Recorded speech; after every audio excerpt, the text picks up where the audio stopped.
A continuación, el doctor Sergio Moreno Jiménez nos hablará sobre logística hospitalaria y optimización de flujos quirúrgicos, herramientas desde la ingeniería de procesos. Buenas tardes a todos y muchas gracias al doctor Carlos Hinojosa por la invitación.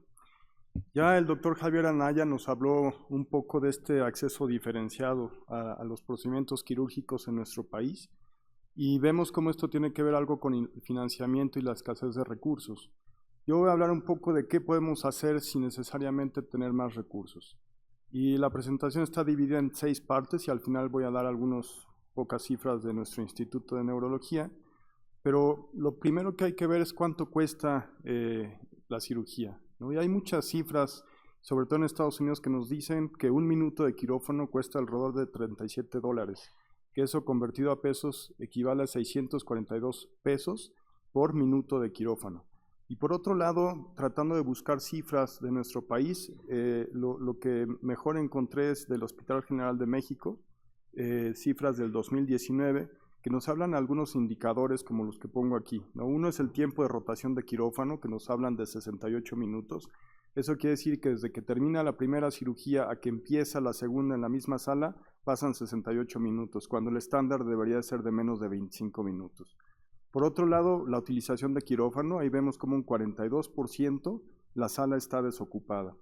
La tasa de cancelación es del 14%, cuando debería ser menos del 5%, y el inicio de la primera cirugía de la mañana a tiempo solamente se logra en el 49% de los casos, lo cual es extremadamente bajo. Y esto, pues lo que nos muestra esta diapositiva es que por un lado tenemos quirófanos con una capacidad ociosa, y por otro lado estamos viendo que no necesariamente todos son recursos, sino también es cambiar un poquito la forma de pensar y los procesos. Vamos a ver un poco el costo de esta ineficiencia. En Estados Unidos sobre todo se ha estudiado esto y comparan, por ejemplo, una cirugía en un paciente hospitalizado contra una cirugía en un paciente ambulatorio.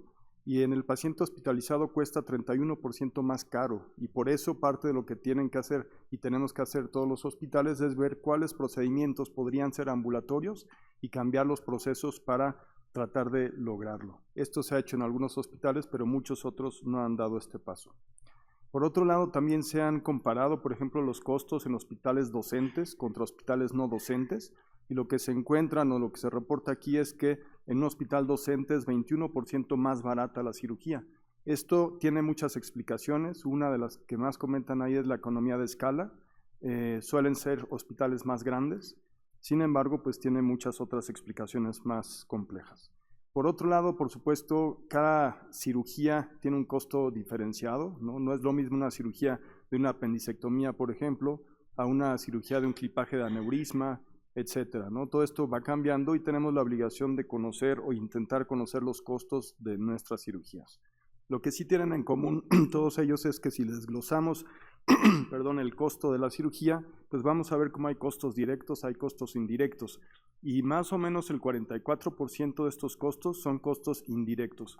Eso quiere decir, de acuerdo a esta diapositiva, que nos cuesta $17 cada minuto de tener un quirófano ahí, a pesar de que no esté funcionando. Tiene un costo que está usándose todo el tiempo. ¿Qué significan estos costos entonces para pensar en un paso de optimizar la cirugía?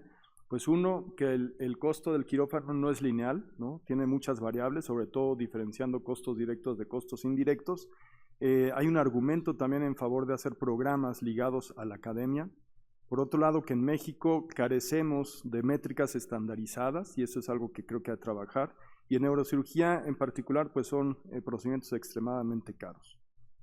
Entonces hay que ver el quirófano como un sistema productivo, pensar un poquito como ingenieros, ¿no? También, y si lo vemos entonces un poquito más a fondo, hay que ver que si vemos a este quirófano como un sistema productivo complejo, pues tiene entradas que serían los pacientes, los médicos, los insumos, la infraestructura. Por otro lado están los procesos, que es la cirugía misma, y además la preparación preoperatoria y el cuidado postoperatorio, que es en donde menos problemas hay, y en las salidas, que es en donde ya vemos el resultado clínico del paciente, los indicadores, los KPIs y finalmente el alta del paciente. Pero esto es complejo porque tratamos con muchas personas con temperamentos diferentes, especialidades diferentes y además con una infraestructura de equipo que suele ser caro y que hay que cuidar mucho. Y además hay un subsistema de soporte, que aquí pongo algunos cuadros nada más, pero son muchos más que estos. Vemos ahí, por ejemplo, la central de equipos, farmacia, laboratorio, imagen, admisión hospitalaria, sistemas de información, y con que uno de estos falle, ya el proceso entonces se hace ineficiente. De ahí es de donde nace la idea de trasladar, por ejemplo, este sistema de Toyota, que es uno de muchos, ¿no? El TPS, que nace de la industria automotriz, y pasarlo entonces a lo que se ha llamado actualmente el Lean Healthcare, que es pasar toda esta metodología, que es más bien industrial, pasarla al quirófano o a nivel hospitalario. Y resumiendo un poquito la filosofía de ese Lean Healthcare, se dedica a localizar y a reducir los desperdicios, ¿no? Todo lo que es tiempo de espera, por ejemplo. Y por otro lado, mantener una mejora continua. Eso nos permite entonces tener indicadores como los que vemos aquí, ¿no? Entonces podemos comparar lo que encontramos del 2019 en nuestro país contra un comparador en donde vemos todos los números están en rojo, quiere decir que todo lo podemos mejorar. ¿Para qué sirve esto? Estamos acostumbrados a ver el valor clínico, ¿no? Cómo le fue el paciente, ¿no? Cuánto sobrevive, cuál es el periodo libre de progresión en tumores, etcétera. Pero si lo vemos como un sistema productivo, también hay que ver el valor económico, el valor temporal y el valor en seguridad. Esto es cambiar un poquito el enfoque tradicional de ver un quirófano como una sala de procedimientos solamente, en donde las decisiones son por intuición principalmente y por jerarquía, ¿no? El jefe es el que dice cómo se va a trabajar, sin medir sistemáticamente, sin tener indicadores ni KPIs, una optimización por especialidad aislada, tener cancelaciones que ya lo hemos normalizado, ¿no? Y pareciera que son inevitables. La rotación de sala lo vemos como un tiempo muerto que ya es aceptado, para nosotros es normal ya que tardemos mucho en ocupar nuevamente la sala. Y finalmente, por ejemplo, ver la evaluación solamente en los resultados clínicos, que son muy importantes, por supuesto, pero no es lo único. Si cambiamos el enfoque, es hablar entonces de que el quirófano es un sistema productivo complejo, en donde las decisiones se basan en los datos que vamos obteniendo y retroalimentando y en los KPIs, en donde hay una medición continua, hay optimización de circuitos, ver una cancelación como un defecto del sistema y sentarnos a ver por qué se canceló ese paciente y qué podemos hacer para que no vuelva a suceder, y así punto por punto hasta llegar a que no solamente evaluemos clínicamente, sino también la parte económica y la parte temporal. Esto nos lleva entonces a tratar de entender un poquito más este concepto filosófico de Lean Healthcare, ¿no? Que es tratar de hacer visible todo el desperdicio que hemos normalizado, que lo podemos dividir en 8, digamos, sitios en donde hay que buscarlo. El desperdicio lo podemos definir como todo lo que no agregue valor al paciente. Entonces es sentarnos a pensar, ver qué es lo que no agrega valor al paciente y tratar de disminuir ese desperdicio. Y aquí pongo algunos ejemplos, ¿no? Son los 8 rubros en donde hay que buscar este desperdicio. Uno es los tiempos de espera, y un ejemplo que pongo ahí es un paciente que está esperando la valoración preanestésica, por ejemplo, y pueden pasar 40 minutos, 1 hora, y eso va atrasando el proceso. O un cirujano que ya está en sala con el paciente, pero no está el material estéril, y a veces hay que esperar a que llegue, ¿no? Son procesos que están fallando. Defectos, por ejemplo, una muestra de laboratorio que no se identifica adecuadamente, pues se tiene que repetir la extracción de la muestra. Movimientos innecesarios, en donde la enfermera cruza el quirófano repetidamente, y eso es porque no está todo en donde debería de estar. Un transporte innecesario, un paciente que es trasladado 3 veces a la zona, por ejemplo, de preoperatoria, ¿no? Y resulta que falta un documento y se regresa a piso y luego regresa, y eso es algo que pasa en los quirófanos. Inventario excesivo, también pasa que en la bodega de quirófano hay insumos que ya vencieron y nadie se ha dado cuenta, que no hay una rotación mientras el material urgente no se encuentra cuando se necesita. La sobreproducción, por ejemplo, un paciente que llega a quirófano ya tiene 4 estudios, ¿no? Que podría haber sido uno nada más, pero no hubo una coordinación, entonces cada médico involucrado está pidiendo un estudio sin haber visto si ya lo tiene realizado. Un sobreprocesamiento, por ejemplo, formularios que hay que llenar, ¿no? Habría que sentarnos y ver cómo podemos simplificar toda esa parte administrativa. Y el talento no aprovechado, que también es algo muy importante, ¿no? A veces tenemos enfermeras con muchísima experiencia y no nos tomamos el tiempo de ir con ellas y que nos retroalimenten de qué está fallando y entonces qué podemos hacer para mejorarlo. Todos estos 8 rubros de desperdicio, cada uno tiene herramientas, ¿no? Del Lean Healthcare, que nos ayudan a diagnosticarlos, y además no solo a diagnosticarlos, sino a ir revisando uno por uno y como si fuera un circuito irlo mejorando, ¿no? Poco a poco, y a través de los meses y de los años pues ir mejorando cada uno de esos indicadores. Por otro lado está el Six Sigma, que es otro abordaje metodológico, y aquí para tratar de entender, porque a veces se confunde un poquito el Lean Healthcare con el Six Sigma, son cosas muy diferentes pero que se complementan, no podemos utilizar uno sin el otro. Si nosotros, por ejemplo, queremos trasladar a un paciente en ambulancia de un hospital a otro, este Lean Healthcare se va a encargar pues, de ver por dónde irse, a lo mejor pone el Waze, va a poner cuánto tiempo va a llegar al otro hospital, ¿no? Sobre todo si es una urgencia, en donde hay menos semáforos, etcétera, ¿no? Entonces va a llegar más rápido. Pero el Six Sigma lo que hace es más bien ver las cosas más precisas. Va a ver que la ambulancia tenga gasolina, que tenga las llantas infladas, que el chofer esté listo y a tiempo, y que tenga su licencia, y que tenga todos los documentos del traslado del paciente, y que esté el médico que va a acompañar al paciente, y eso es el Six Sigma. Si nosotros solamente en este ejemplo, en esta analogía, nos enfocáramos al Lean Healthcare, es una ambulancia que va a llegar rapidísimo, pero a lo mejor llega y no trae los documentos que necesita para entregar al paciente, ¿no? Etcétera.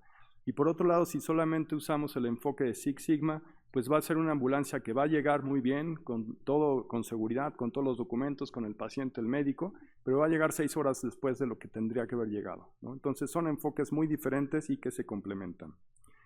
Entonces, viendo un poquito más a detalle esto, pues es comparar un poquito cuando no se usa el Six Sigma y cuando sí se usa, ¿no? Y por un lado es, por ejemplo, tener soluciones implementadas sin medir el estado actual, es decir, estar cambiando nuestros procesos sin haberlos medido no tiene mucho sentido. Si utilizamos el Six Sigma, pues es medir el estado actual con datos confiables y entonces tomar decisiones. Y así podríamos ir viendo cada uno de estos rubros.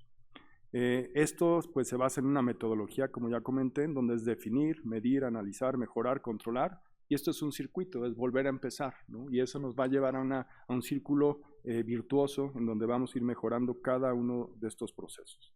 Por otro lado está la teoría de restricciones, en donde lo que nos ayuda es a buscar en dónde hay cuellos de botella, que hay muchísimos cuellos de botella en los procesos quirúrgicos, y nos permiten, por ejemplo, identificar, explotar, subordinar, elevar y repetir, ¿no? Y nuevamente es un ciclo. Y esto nos permite entonces detectar, si lo vemos un poquito más a fondo, pues primero entender muy bien qué es un cuello de botella, ¿no? Y este cuello de botella es cualquier recurso cuya capacidad es igual o inferior a la demanda que se le impone. Y algo muy importante es que el sistema va al ritmo del paso más lento. Entonces podemos tener un superproceso, pero con un paso que sea lento, entonces al ser un cuello de botella va a enlentecer y hacer menos eficiente ese proceso. Y por otro lado, una manera de tratar de detectar estos cuellos de botella es ver en dónde está aumentando el inventario, ¿no? El inventario entrecomillado, pero podemos tener, por ejemplo, de un año al siguiente un aumento en la lista de espera. Pues eso quiere decir que el siguiente paso es el que tiene el cuello de botella, hay que ver qué es lo que está pasando. A lo mejor no tenemos suficiente capacidad de salas de quirófano o no tenemos suficientes salas de recuperación para recibir a los pacientes, y es una manera de detectar en dónde está el problema. Entonces, de acuerdo a esta teoría de los procesos, pongo 2 ejemplos en neurocirugía.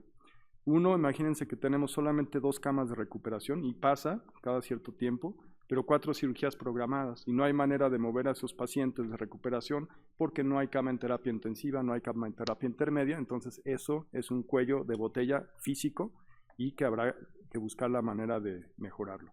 Y por otro lado hay cuellos de gestión, donde a lo mejor sí está el quirófano libre, pero la cirugía se retrasa porque a lo mejor faltó la autorización de un insumo, o a lo mejor no autorizó el familiar la cirugía, estamos esperando a que llegue de su casa para firmar, cuando todo eso debería estar listo, pues a lo mejor desde el día anterior, si es que no es una urgencia.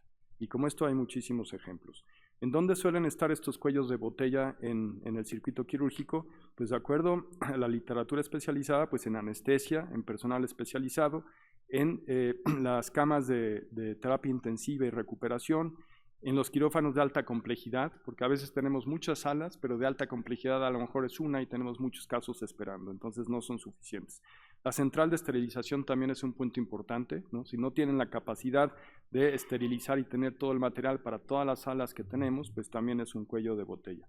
Y también la parte de flujo de admisión. Hay veces, hay hospitales que tienen su departamento de admisión y hay 20 pacientes esperando a ser admitidos y también habría que ver qué es lo que podemos mejorar en los procesos. Por otro lado, hay simuladores, ¿no? Actualmente, como este es un ejemplo de un quirófano virtual. ¿Cuál es el problema de este quirófano virtual? No es el costo, hay muchísimas opciones, pero hay algunas que son gratuitas. Pero el problema es que para que funcionen estos simuladores, ¿no?, de procesos quirúrgicos, pues necesitamos disponer de datos que sean de calidad y que sean confiables. Y eso es en donde fallamos muchas veces, no tenemos estos datos a la mano. Todo este enfoque nos va a permitir entonces tener tableros de control quirúrgico, que estos son algunos, por supuesto faltan muchísimos indicadores o KPIs, que algunos son de productividad, otros de calidad, de tiempos de espera, etcétera. Pero si no los medimos y no los registramos, no los podemos comparar contra el comparador ideal y no podemos saber hacia dónde estamos yendo. Ahora, lo que ya funciona a nivel internacional, aquí puse 3 ejemplos en Estados Unidos, en Reino Unido y en Países Bajos. Ellos implementando todos estos procesos han mejorado sus indicadores. ¿Y cuál es el denominador común de todos estos? Es que no tienen nuevos quirófanos, no tienen más personal, tienen el mismo presupuesto y lo único que hicieron fue mejorar sus procesos. Y eso creo que todos podemos hacerlo. En México, ¿qué pasa? Pues yo diría que la principal limitante es que no medimos, no tenemos cifras de dónde tomar indicadores. Y no es generalizar, es simplemente ver un poquito cómo se comportan muchos de los hospitales. Y en parte es la parte cultural, ¿no?, la ausencia de datos, un poquito la formación, ¿no?, como nosotros médicos que a veces tenemos alguna función administrativa y pues tenemos que estudiar también esa parte administrativa. Ya casi para terminar, una hoja de ruta, ¿no?, que se propone para mejorar la eficiencia en quirófano. Pues lo primero es diagnosticar, ¿no?, es tomarnos el tiempo suficiente para ver en dónde estamos parados, cuáles son nuestras cifras, estamos midiendo, no estamos midiendo. Después ya empezar poco a poco con lo que llaman ganancias rápidas, ¿no?, y entonces sí empezar a tener indicadores. Y luego una vez que tenemos indicadores podemos ver en dónde estamos parados y hacer un rediseño de procesos. Y finalmente también ya hay hospitales que usan inteligencia artificial, por supuesto, para mejorar todos estos procesos. Ahora, la sesión en general pues habla de la justicia, ¿no? Y la justicia en salud, aquí puse la definición que consideré muy importante de la Organización Mundial de la Salud. La justicia en salud es la ausencia de diferencias evitables, injustas, irremediables en el estado de salud y el acceso a la atención médica entre grupos de personas, independientemente de su condición socioeconómica, lugar de residencia o condición laboral. Ahora, algo ya también casi para terminar, aquí pongo una cita, ¿no?, de Henry Ford, en donde él contrató a alguien para su fábrica automotriz para estar viendo los procesos nada más, y la gente le decían, bueno, ¿por qué le pagan si no está haciendo nada? Y él decía, bueno, no lo puedo correr, es imposible porque le pago para pensar. Y eso es exactamente lo que está haciendo. Y eso es a lo mejor lo que nos hace falta. En medicina, nosotros nos tomamos el tiempo para hablar con el paciente, hacer la historia clínica, explorarlo, ver los estudios, pedir estudios, revisarlo, hasta que llegamos a un diagnóstico y lo operamos. Pero eso también deberíamos de hacerlo con nuestros procesos, ¿no?, en quirófano. Hay que sentarnos, ver cuáles son esos procesos y dedicarle también un tiempo a pensar y ver cómo podemos optimizarlos. Son algunas cifras de nuestro instituto. Vemos como del 2021, poco a poco empezamos a medir, empezamos a aumentar los números operados de 1,161 para 4 años después a casi 1,600, y el plan es seguir aumentando.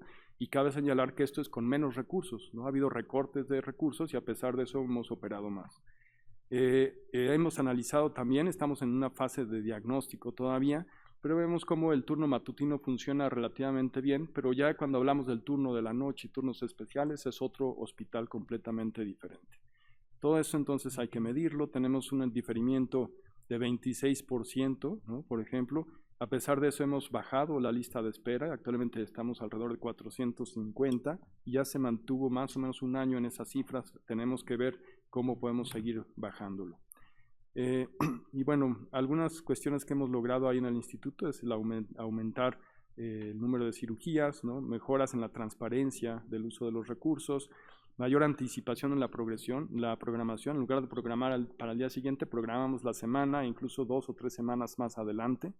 Empezamos ya, es el primer año completo que clasificamos de manera sistemática las causas de diferimiento, ¿no?, y tenemos un mucho mejor registro de cirugías desde el 2021.